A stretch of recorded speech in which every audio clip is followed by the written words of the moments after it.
Hi guys UK work visa July 22 నుంచి new rules change అయ్యాక minimum salary requirement ఎంత అని చెప్పి చాలా మంది అడుగుతున్న మోస్ట్ కామన్ క్వశ్చన్.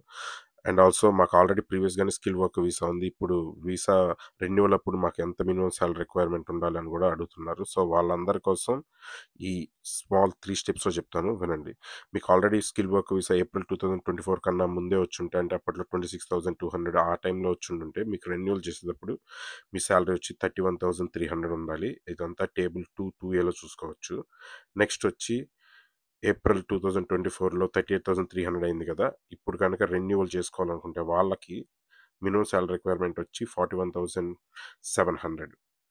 సేమ్ ఇప్పుడు కొత్తగా జూలై 22 కొత్తగా ఎవరికైనా స్కిల్ వర్క్ వీసా వస్తున్నా సరే వాళ్ళు కూడా మినిమం సాలరీ రిక్వైర్మెంట్ వచ్చి 41,700. అది కాకుండా టేబుల్ 1Aలో టీఎస్ఎల్ అని ఉంటుంది, టెంపరీ షార్టేజ్ లిస్ట్ అని. వాటిలో కొంచెం సాలరీ రిక్వైర్మెంట్ కొంచెం తక్కువ ఉంటుంది ఆ రోల్స్కి.